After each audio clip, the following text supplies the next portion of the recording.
Pakistan plays an increasingly important role in the world's geopolitical dynamics as the only predominantly Muslim country with nuclear weapons. But with the new government faced with an economy in crisis, can the nuclear-powered state overcome its internal challenges? The relations with its neighbour India are at yet another low, but after 4 wars in 7 decades, they've taken some confidence-building measures, but are they ready to settle their differences? Pakistan is closer than ever to its neighbour China. Islamabad and Beijing have started a $62 billion bilateral agreement as part of China's Global Belt and Road Initiative. Both countries deny any military aspect to their flourishing ties, but how is this relationship impacting Pakistan's other important relationship? That's with the United States.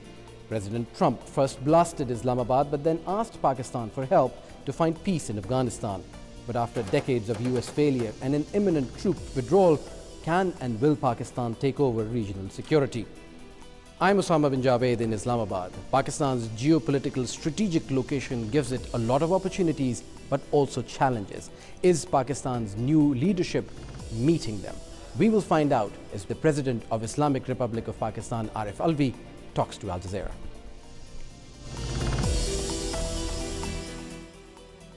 Mr. Arif Alvi, the President of Islamic Republic of Pakistan, thank you very much for talking to Al Jazeera. This is a new journey that you've embarked upon, a journey with the Pakistan Tehreek-e-Insaf, with you as the head of state, a people's man in the presidency. The world is wanting to know, what is this new Pakistan that you are going to create? I think what has happened with my coming into the presidency is that we've brought people's ideas, we've brought the feeling of the people of Pakistan to this office, and so has the Prime Minister of this country brought the feelings of Pakistan to his office. The urgency, the need for urgent change in Pakistan has been is very important. I think what we need to do in Pakistan is whatever changes we promised to speed them up, and with the new realities which we saw when we have come into government, which we saw, to face them, to modify our direction, to improve our directions, to give stability to Pakistan, to fulfill the commitment which the government, the Constitution of Pakistan makes with its people. Let's talk about the change and progress that your party has been promising and has been elected upon. You embarked upon a very ambitious 100-day plan, which many thought was overpromising. And in the last 100 days, the economy is not in tremendous shape. There has been thousands of jobs which have been lost. The indicators at the National Assembly in terms of legislature haven't really moved a lot. So you talk about this progress, but how confident are you that given the 100 days, you haven't been able to achieve as much as you hoped that you would? I may not agree with you, because the 100 days were relatively a selection of direction.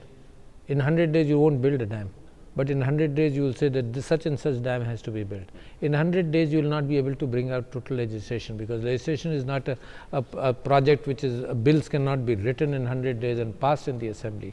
In 100 days, a number of economic policies had to be handled. In 100 days, we were just looking at the condition of the economy, which was artificially, in fact, if to lay people, the indicator, for example, has been the dollar-rupee parity, or the whatever rate it was available at.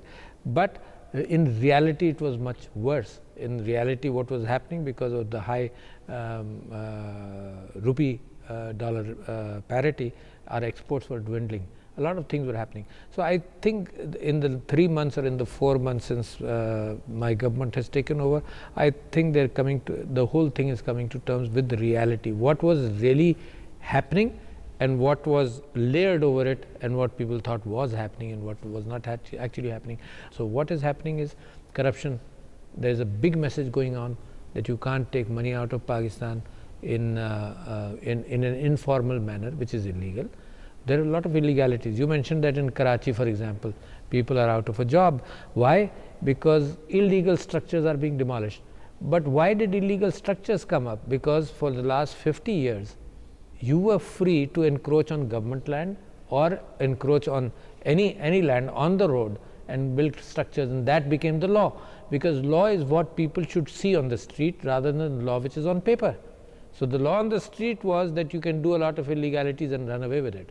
So one day reality check had to be done. That was exactly what I was going to come towards, and you highlighted that now it is the time for a reality check, that you've come into power and you've realized the situation was not as you expected it was. Wouldn't it have been better to provide alternatives first before the demolition? Let me surprise you. I think what has been done as far as illegal structures, etc. is concerned is only 5% of what is possible. So there's still 95 steps to go. So after 5 steps, I think a reality check again with what we are doing and providing alternate assessment of things, a humanitarian part is important. But first the message has to go out that this Naya Pakistan cannot accept illegal activities or illegal structures anywhere.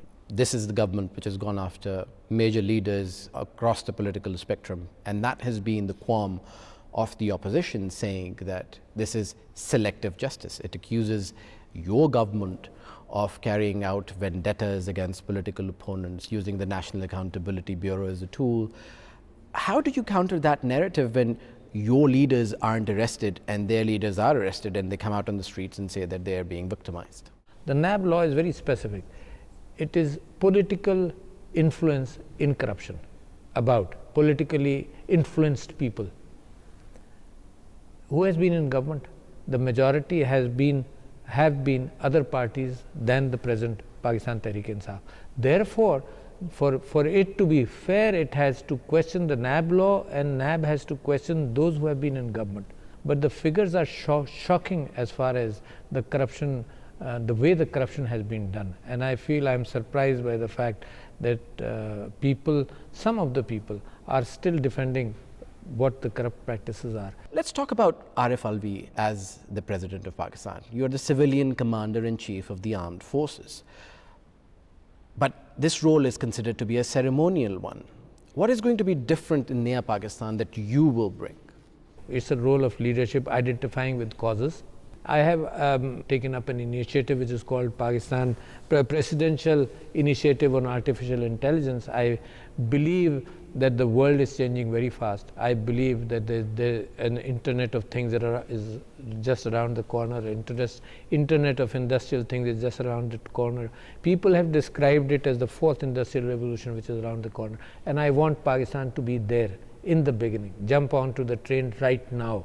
Because the economy, as is being predicted of the 4th Industrial Revolution, is going to be estimated as $3.5 trillion by 2023. And I don't want Pakistan to miss the boat. Pakistan is looking for, this government has promised jobs, promised houses, and all that can happen only when Pakistan starts walking with the pace of the world rather than a slow march behind the world. So what does this mean? Does a proactive Arif Alvi as a president mean Pakistan is going back towards a presidential system of governance? No, no. I believe that the president should be supporting all the good causes. I believe that the laws of inheritance are poor in Pakistan, present day Pakistan. I believe that what Islam, the space that my religion provides to women, is not being given by the culture of our people. So I believe to increase that space within the realms of the religion, women need employment, women need public spaces in public to be able to move around. I think that is not at the level which we want to. We want women in leadership positions. Water conservation, for example, is a very important thing Pakistan is faced with. Global warming. There are presidents in the world who deny global warming. Are you aware of them? This president, I think we all are. This president does not deny global warming. He wants to prepare his country to face it. Let's move towards that president that you just mentioned. The relationship between your country and the government that you represent with the president you just mentioned is not on the best of terms. In fact, let me read out the CIA's assessment for 2018 by the Director of National Intelligence, Daniel Coates. And quote, Pakistan will continue to threaten US interests by deploying new nuclear weapons capabilities, maintaining ties to militants, restricting counterterrorism cooperation, drawing closer to China, militant groups supported by Islamabad will continue to take advantage of safe haven in Pakistan to plan and conduct attacks in India and Afghanistan, including against US interests. So you have this. What a poor narrative. This is the narrative you're against. This right? narrative is being used or has been used historically against any country against which any superpower would have wanted to do aggression. So what will you do to counter it? Look at the fact that a responsible nuclear state like Pakistan, where Pakistan did not develop its nuclear weapons, India exploded a nuclear device in '74. Then Pakistan ensured its own security by developing the enrichment of uranium and then developing a nuclear device. Then India jumped in and exploded nuclear devices in 1998, and Pakistan did it afterwards. What irresponsibility is there? Does not Pakistan have the security in need for securing itself? Does the US and only the other countries have the right to develop weapons which can destroy the world 500 times over? Imagine the logic. And then any superpower can address Pakistan and say, no, you don't have the right to defend yourself. We have the right to defend ourselves. I think Pakistan has been a very responsible nuclear state, but at the same time, when you mention the fact about terrorism around, we have faced terrorism, and let me make a statement which is a very important statement, and going through your challenge, the Pakistan army and the Pakistan armed forces are the most experienced in the world. The world should have listened to them. The world should have learned from them. The world can still learn from them. They have resisted terrorism, have stopped terrorism on our borders, and west of our borders, you see there is total chaos and turmoil. And I hold many powers responsible for that. Look at Afghanistan, look at Syria. Only a few days ago, Mr. Trump quoted somebody and said that it was not a business of the United States to be doing regime changes in areas like these. Now, once it has been said, what is the responsibility in the future of those countries? Those who think it was not their right to come in and do it, and today they are ready to accept it, shouldn't we be talking about war reparations, humanitarian reparations in those areas? And the figure was on human life has been very aptly selected in the Lockerbie disaster. It's about $6.25 million per personal life. How many? Hundreds of thousands of people have died in the region. And Pakistan has suffered. Pakistan had at the time 3.5 million Afghan refugees. Even today, Pakistan has 2.5 million Afghan refugees. Have you heard us shouting about it? Have you heard us complaining about it? Many countries in the world are not ready to accept 100 refugees. There are walls being built up to restrict everybody around. The best way in the world to discourage immigration is a new philosophy where every human life should be considered the same worth. Not the lives of my country are not more important than lives of others. So before I come to the nuclear program, so on this issue of the Trump administration and its very clear disliking for Pakistan, what is Pakistan going to do to try and change that? Is Pakistan going to be talking to the Trump administration? Are you talking to them right now? And the narrative that is leveled against Pakistan, whether it comes to Mumbai attacks, Osama bin Laden being found in Pakistan, the issue of support for the Taliban from various circles in Pakistan, across the border in Afghanistan, that is the narrative that exists. You can't deny that. No. What are you going to do? The narrative may exist, but it is an untrue narrative. Let me tell you, we've lost 70,000 people in the war on terrorism. Should we start blaming everybody else around? I'm sure what is happening in Balochistan and what's happening elsewhere, India has had a hand in it. So Pakistan has suffered from the same terrorism. So what Pakistan has suffered, Pakistan has lost so many lives. So when India has picked up that bogey and has jumped onto that bandwagon to justify its atrocities in Kashmir also, I make a statement and I ask that Pakistan has made a major effort to try and curb terrorism within itself, and it has overflowed our borders. We have been unable to prevent that. But imagine today the world is saying that there must be a peaceful solution to Afghanistan. You must have talks with Taliban. The US forces are being withdrawn in desperation because a solution is not visible right now with force, and Pakistan is in good communication with the United States on these issues. But we want a relationship based on dignity, on principles of non-interference. I think that's the most important factor we'd like to look. Have peace within the neighbors. You mentioned the fact that Pakistan wants good relations with China. What is evil about it? I think it's been Pakistan has the right to have good relations with a friend which has been a friend almost forever in the last 40-45 years. It's a very strongly progressing and developing country, and the CPEC corridor is a good example of relationships between Pakistan and China. Right. We want peaceful relations with India also. That was exactly my point, that now that you say, and there has been steps that this government has taken. It's opened a border for Sikh pilgrims, but it hasn't had much way in terms of diplomatic developments with the Indian government. Is Pakistan Tehreek-e-Insaf going to be the government which solves the Kashmir issue and has normalized ties with India? We would like to, but Kashmir needs a solution. Achha, what has happened is after the 74 Shimla Accord, Indian government has been saying that this is a bilateral issue. Now, when you say this is a bilateral issue, let's come and talk. We won't talk. Under one or the other excuse, we have not talked. So, India cannot ignore it. The struggle in Kashmir is totally indigenous. The struggle in Kashmir is based upon the United Nations resolutions which was passed in the 60s, the 50s. The struggle in Kashmir is so strong today that independent Indian writers, Indian columnists, for example, Arundhati Roy, have told India, have made statements that Kashmir is no more a part of India. When you have 500,000 or 600,000 forces in a small part of India which is called Kashmir, when they expect the freedom fighter, when the Indian forces go into a village and they say that there are 2 or 3 people hold out here who are freedom fighters, or in their language militants, the whole village comes out to defend them. This is remarkable. India is using pellet guns against children, against women, against everybody, and the number of injuries in the eyes, and the world is ignoring it.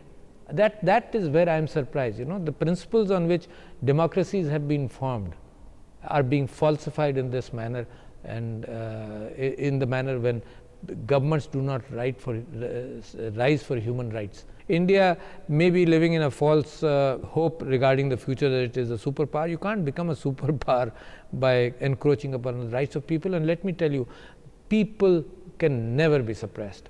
The Jews living in Europe were not suppressed, could not be suppressed, despite millions being killed. The Palestinians living in Gaza, in Palestine, they cannot be suppressed. A child comes out of the mother's womb, and as soon as it is able to pick up a stone, it picks up a stone and throws it at the aeroplane. So you cannot suppress people anywhere. That's the logic which is gone, past, cannot happen, cannot continue. A former president sitting in this office in 2008 said that Pakistan will be adhering to NFU with no first use of the nuclear weapons. Is that the policy of the presidency under Arif Alvi as well? I believe that Pakistan, the nuclear weapons which Pakistan has are for peace. The Pakistan kept them as a deterrence. We believe that with a belligerent country right across the border who cannot be trusted as far as Pakistan is concerned, has not been trusted, is not even ready to have dialogue on international forums like SAARC. Every time a meeting is scheduled for SAARC, India somehow biggles out of it. So I believe that Pakistan is a peaceful nation, no intention of using its nuclear weapons. So under New Pakistan, is the blame game going to subside, and is there going to be constructive dialogue on Pakistan's part, or are we going to see more of the same? As far as international relations? As far as relations with India are concerned? No, we are very positive. I think the 2 positive steps have been taken by the Prime Minister. One was requesting a meeting on the sides of the United Nations. That was rejected. No reason to reject it. And they picked up excuses which were the news which was about a month or 2 months old, when our government was not even there. Then opening up the Sikh corridor. So Pakistan has been making positive gestures, doing practical measures, and Pakistan is showing the will that it wants peace with India. It is for India to pick it up. Let's move on towards China. You mentioned China. China is Pakistan's biggest trading partner now. The CPEC corridor which was at $43 billion, is now evolved into a 62 and even further $62 billion project. How trustworthy is an ally like China, and especially when it comes to doling out cash for a country like Pakistan, where you've seen the Belt and Road Initiative, aftermath of the Belt and Road Initiative in places in Africa. For Sri Lanka had to give up a port to keep up with its payments to China. So how confident are you that China is a trustworthy ally for Pakistan? Pakistan and China have been true good friends. I don't remember a single episode over our history and China's history where we have had any misgivings about any action which has happened. What has happened, what you've mentioned in Africa and South America, when you have corrupt governments, it is quite possible that some investments may have been covered by corruption. Some countries have taken back priorities with changing governments. That can always happen. That is a negotiable thing, like Sri Lanka you mentioned. That's like Malaysia. That is an open thing. This is a venture which is profitable to China, and it is a venture which is profitable to Pakistan. And before coming to power, your own government had reservations about this corridor as well, right? You wanted to renegotiate. No. We never had reservations. No, we are on record. We never had reservations, but we always say that corruption should not be a part of any deals which may happen. So that's what our insistence is, and that's what China's insistence is also. So what is Pakistan's principled position when it comes to the issue of human rights in China, for instance, which have been condemned by the United Nations and other world organizations, and particularly this new issue of up to 1 million Muslims in northern China being taken to detention camps, and being China says that these are camps for restructuring and rehabilitating people. What is Pakistan's position on these Muslims in particular? Pakistan's position is with the government of China. Pakistan believes that these bogies are raised whenever any government is being pressurized, whether it's Pakistan or China. I think our government's policy is that it's an internal matter of China if there is something like that happening, and I believe we trust the Chinese government to take care of its own people in the best manner. Right.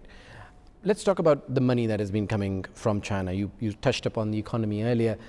There have been a lot of reservations from international organizations. Christine Lagarde, for instance, wants Pakistan to raise gas prices even further. The IMF wants Pakistan to devalue its currency against the dollar. There's a lot of constraints. The United Nations pressuring Pakistan, saying that it wants to stop payments because it feels that it will go towards United States. United States, saying that it will go towards repaying Chinese loans. They're not yet synonymous. But that is what you're up against, isn't it? Yes. So it's a very tricky situation where you need the money, but the money that is coming in from one of your very important partners is putting off others which you will inevitably need. What countries may be objecting to is a very close relationship with China. I think that is not at the cost of any other country. I think our relationship with China is bilateral. I don't think it is geared against India, for example, or geared against any other country. And I believe the world should also look at it as a bilateral relationship of friendship between us and China. On the issue of Afghanistan, Pakistan has been making headway towards getting the Taliban on the table with other parties, and your foreign minister has had a tour of 4 countries. He's heading towards Qatar, we believe, as well. How confident are you that Pakistan will be able to bring the Taliban to the negotiating table? And is it in Pakistan's interest that Afghanistan becomes stable rather than keeping its influence on the Taliban on the border?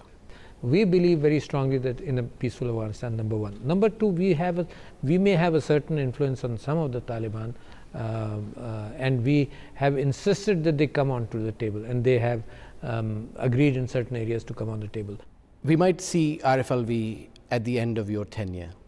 What are your biggest fears, and what do you think are going to be your biggest achievements while you hold this office? Pakistan cannot become a developed country in 5 years, but I would like to see Pakistan on the road to change with the maximum of achievements, with our people satisfied that things are happening, improve all other sectors, improve our exports, improve our economy. I think we are set on the road to Naya Pakistan. Mr. Arif Alvi, the President of the Islamic Republic of Pakistan, thank you very much for talking to Al Jazeera. Thank you.